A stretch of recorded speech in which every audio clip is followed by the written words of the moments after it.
Hi, welcome to the Storyteller Frog. I'll be honest, this is not the first video I intended to make for this channel, but there's something very important coming up this week, and that is the return of the Muppets to primetime television for the first time in 20 years, or about 20 years. So that's a huge thing for me as a big Muppets fan, and there was enough I knew I wanted to talk about that I thought, it's rather than making a blog or a podcast about it, let's just do a video and talk about it this way, and hopefully it'll be more interesting. Although, Leo, are you sure you didn't want to get in on this? Nah, that's okay. I don't really know all that much about the Muppets. Wait, aren't you technically... Yeah, but I was too distracted when I was at the workshop to pay attention to that stuff. I was too distracted by this hot girl in the row ahead of me. Ah, what a cutie. Okay. Anyway, if somehow you've missed all of ABC's promotions about the new show, let's talk real briefly about what the new Muppet Show is. The Muppets, which is unfortunately a boring title for the show, but that's what they used, is a mockumentary-style show, much like The Office, where we'll get to see the Muppets producing a late-night talk show hosted by Miss Piggy. Kermit will be acting as executive producer of the new show, and Fozzie will be the stand-up comedian slash sidekick to Miss Piggy, which will be interesting considering how they're performed by the same person. Gonzo, Rizzo, and Pepe are the writers of the show, and you'll get to see a whole bunch of the other Muppets working behind the scenes. And in addition to that, they've promised that this show will also show the Muppets' personal lives. It'll go beyond the studio, and you'll see them at home, you'll see them with new relationships, and it's going to be a very different take, similar to the backstage shenanigans from the Muppet Show, but it sounds like it's going to be even more personal. So what are the good and the bad things about this? There are definitely some things to be excited about, and there are definitely some things people are nervous about with this new show. Now, we can't make too many judgments about this show yet, because as this video is being recorded, I haven't actually seen it yet. However, I do think from what we've heard and from what we've seen before that there's a lot to be optimistic about with this show. Let's first talk about the mockumentary format. What excites me about this is that much like the Muppet Show was a play off the variety shows that were popular in the 70s, the Muppets taking on a mockumentary format gives them an opportunity to play with a form that's become much more popular nowadays. The problem some people have with this is that it's quite different from what the Muppets have done before. You know, when are we going to get our songs and dances? When are we going to get goofy numbers like Mana Mana?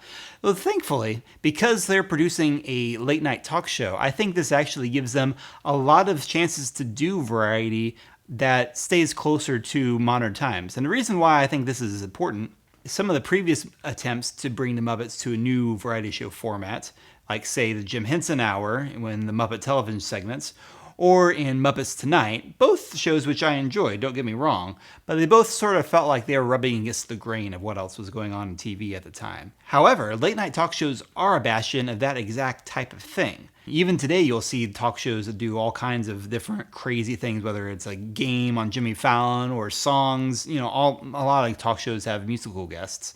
And this one will be no exception. The band Imagine Dragons is just one of the musical guests that's already been scheduled. Josh Groban will be another one in the first few episodes. So music will still be a part of this show. It will still be part of the Muppets.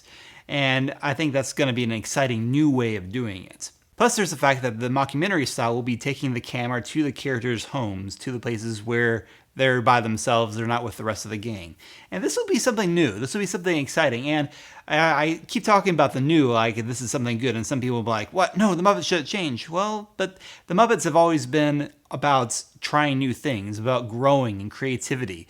If you just do the same thing with the Muppets all the time, then, you know, eventually the characters kind of stagnate.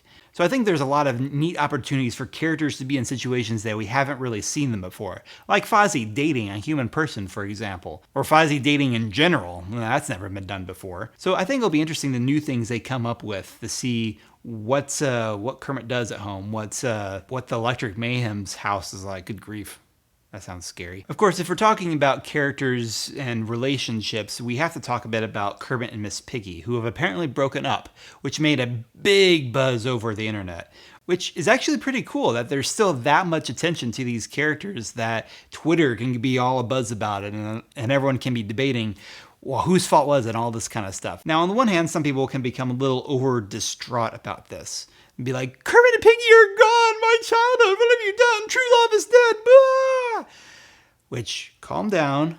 I understand, but let's think about this. Kermit and Piggy have never had what we could call a healthy relationship. It's only a slight exaggeration. That's a bald-faced lie, Piggy. I will not stand around while you do dumb things like that, Piggy. You have done that to me too many times, Piggy. I will not stand for it. I will not stand for it. What are you going to do? I'll tell you what I'm going to do, Piggy. I'm going to fire you. Piggy, you are fired. You are fired. Piggy, you are fired. Fired. Honestly, their relationship is the warmest. Kermit is always the warmest towards Piggy in the movies than he ever has been in TV shows.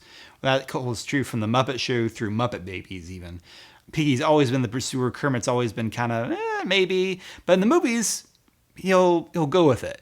And let's be honest, this is still the Muppets. They're still going to be optimistic. And I wouldn't be at all surprised if down the road there'll be a chance for Kermit and Piggy to get back together. At least I think it would be very foolish if we didn't see that sort of blossoming happen again. So there's definitely a lot of history to this relationship, and I can't wait to see where they're going to go with it next.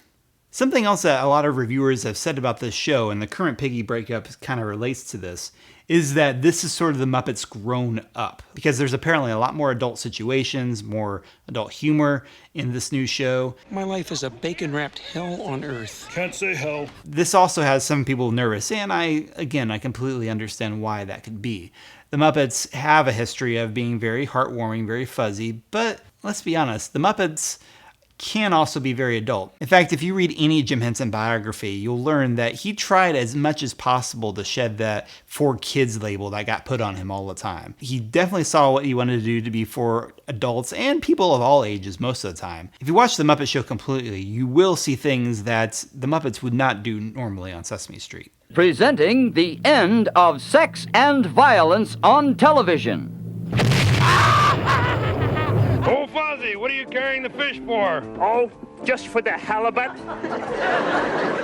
Can't get away to marry you today. My wife won't let me. Now, will you take a silly pillow out from under your dress? I like it! Beanpole. Sucker. Beanpole. Now cute has learned to kill. Don't care if he's a big dog. I don't care if he's rich. He'll be my ever-loving puppy. And I'll just be his. Welcome to family programming, folks. I don't really want to go too far with this, and I hope the show's producers don't go that far with it either. Adult humor doesn't have to be dirty, and just because the Muppets haven't always been squeaky clean doesn't mean that now that we live in a new, relatively crass age, in the age of Family Guy and Two and a Half Men, doesn't mean that we want the Muppets to go that way. Honestly, the Muppets have never crossed that line, and hopefully they never will, though they have gotten close a couple times. There was a pitch reel featuring Kermit and Pepe for a possible Muppet show on Fox several years ago. In it, Pepe did kind of boast that the Muppets would swear, as if that was some big selling point. And thankfully that didn't happen, and who knows how it'll turn out this time. The good news is that Bill Prady, the executive producer, has said that he doesn't want to not make this a family-friendly show. He and others who have worked on the show have talked in interviews about how they still want the show to be accessible to kids, but they're definitely aiming to go a little edgier this time than they have in some recent projects. Personally, I still get kind of peeved when I hear people talk about the Muppets as only a kid's property. I mean, if adults like Disney movies like Tangled and Frozen, then why, just because Muppet Treasure Island is very G-rated, are they suddenly more of a kiddie thing than an adulty thing? That mentality I just don't get. But that said, I do appreciate that they are purposely aiming to get more adults watching rather than just putting this on the Disney Channel or something. We longtime Muppet fans have seen some of that before, and it's not as pretty. Speaking of Bill Prady, the executive producer of the show, I should bring him up as a pro and a con sort of this thing.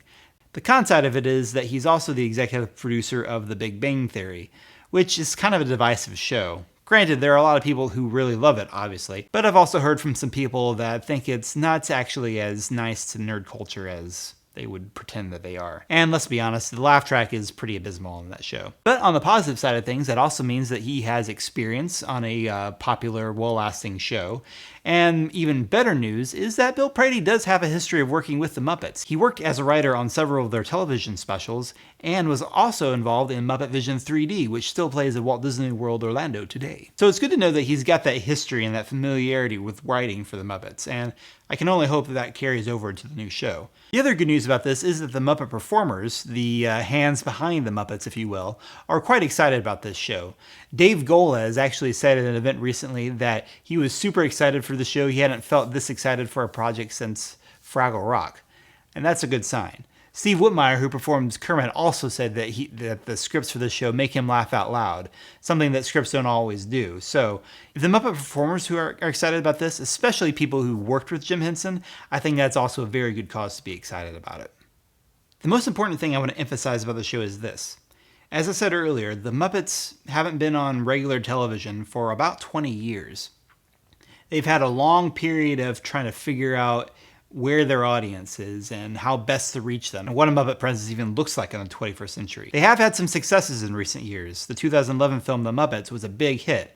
However, unfortunately, the more recent movie, Muppets Most Wanted, which just came out last year, was not so much of one. And to be honest, I have no idea why.